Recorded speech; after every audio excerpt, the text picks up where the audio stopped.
అబ్బాయిలతో సమానంగా నేడు అన్ని రంగాల్లో దూసుకువెళ్తున్న అమ్మాయిలు క్రీడల్లోనూ తమదైన సత్తా చాటుతున్నారు. తల్లిదండ్రుల ఆశయాలను చిరుప్రాయంలోనే తమవిగా భావించి ఆటల్లో పతకాల పంట పండిస్తున్నారు. ఇందుకు నిదర్శనంగా రెజ్లింగ్లో దేశానికి బంగారు పతకాలు తీసుకురావాలనే లక్ష్యంతో కఠోర సాధన చేస్తున్నారు. హైదరాబాద్కు చెందిన పలువురు బాలికలు.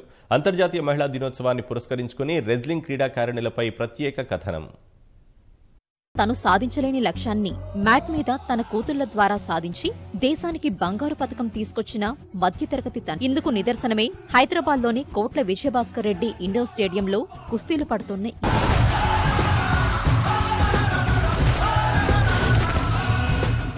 ఇంట్లో నుంచి బయటకు రాకుండా సెల్ ఫోన్ ఆటలకే ప్రాధాన్యమిస్తున్న వేళ ఈ బాలికలు రోజు ఉదయం సాయంత్రం 4 గంటల పాటు కుస్తీ పోటీల్లో సాధన చేస్తూ ఆత్మవిశ్వాసాన్ని పెంపొందించుకుంటున్నారు.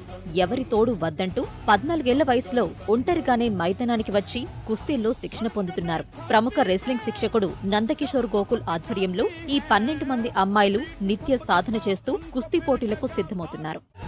3 అమ్మాయిలు ఇప్పటికే అండర్ 14లో రాష్ట్ర జాతీయ స్థాయిలో పతకాలు సాధించగా మిగతా వారు కూడా పతకాలు సాధించి తల్లిదండ్రుల పేరు నిలబెట్టాలనే దృఢ సంకల్పంతో కుస్తీలు పడుతున్నారు. కుస్తీ నేర్చుకోవడం వల్ల తమలో ఉన్న భయాందోళనలు దూరమయ్యాయని, ధైర్యంగా సమాజంలో బతకవచ్చనే భరోసా కలుగుతుందని ఈ భావి రెజ్లర్లు ధీమా వ్యక్తం చేస్తున్నారు. అసలు ఈ రెజ్లింగ్ అనేది మా డాడీ నేర్చుకునేవారు. అయితే మా డాడీకి చూసి నేను కూడా మా డాడీ పేరు నిలబెట్టాలని నేను రెజ్లింగ్ చూస్ చేసుకోవాలని అనిపించింది. అప్పటి నుంచి 1 ఇయర్ అవుతుంది ప్రాక్టీస్ చేసి. మా సార్ వాళ్ళ దయ వల్ల నేను డిస్ట్రిక్ట్ వెళ్ళాను. డిస్ట్రిక్ట్లో గోల్డ్ మెడల్ వచ్చి స్టేట్కి సెలెక్ట్ అయ్యా. స్టేట్కి గోల్డ్ మెడల్ వచ్చి నేషనల్కి సెలెక్ట్ అయ్యాను. అయితే ఫస్ట్లో ఉన్నప్పుడు కొంచెం భయం వేసేది. ఇప్పుడు మాత్రం అక్కడ ఢిల్లీకి వెళ్ళి వచ్చి నేషనల్ ఆడినప్పటి నుంచి ఇప్పుడు భయం లేదు. నేను కష్టపడి గోల్డ్ మెడల్ వచ్చి మా డాడీ మా పేరెంట్స్ని హ్యాపీ చేస్తాను. ముందు నాకు రెస్లింగ్ అంటే ఏంటో తెలియదు, కానీ మా డాడీ నన్ను ఒప్పించి నన్ను ఇక్కడ జాయిన్ చేయించాడు. నేషనల్లో వెళ్ళి గోల్డ్ మెడల్ ప్లస్ మా పేరెంట్స్ని పేరు నిలబెట్టాలని అనుకుంటున్నాను. డిస్ట్రిక్ట్లో సిల్వర్ వచ్చింది, ప్లస్ నేను స్టేట్కి సెలెక్ట్ అయ్యి దానిలో బ్రాంజ్ వచ్చింది. నేను డిస్ట్రిక్ట్ లెవెల్స్లో గోల్డ్ మెడల్ వచ్చింది, ఇంకా స్టేట్ లెవెల్స్లో బ్రాంజ్ వచ్చింది. నేషనల్లో గోల్డ్ మెడల్ తేవడమే నా గోల్. స్పెషల్గా ఈ గేమ్ అంటే నాకు చాలా ఇష్టం. నగరానికి చెందిన అజ్జు, ప్రశాంతి దంపతులు తమ 2 ఆడపిల్లలు శ్రావణి, లోచితలను రెస్లింగ్ శిక్షణకు పంపిస్తున్నారు. పరిస్థితుల కారణంగా తాను రెస్లింగ్లో శిక్షణ పొందినా రాణించలేకపోయారని, పిల్లలు తన కలను సాకారం చేస్తారని నమ్మకముందని అజ్జు చెబుతున్నాడు. రెస్లింగ్కి గేమ్స్కి స్పోర్ట్స్కి చదువు ఉంటే బెస్ట్. అంటే నేను చదువుకోలే కాబట్టి మధ్యలోనే వదులుకోవాల్సి వచ్చింది. నేను కొట్లాడినప్పుడు ఏం సాధించుకోలే, పిల్లలతోనైనా అది చేద్దామనేసి పిల్లల్ని స్పోర్ట్స్లో తీసుకున్నాం. మొన్న నేషనల్ ఆడిర్రు. నేను ఏంటంటే ఇది మగపిల్లలే కాదు, ఆడపిల్లలు కూడా ఆడొచ్చు ఈ గేము.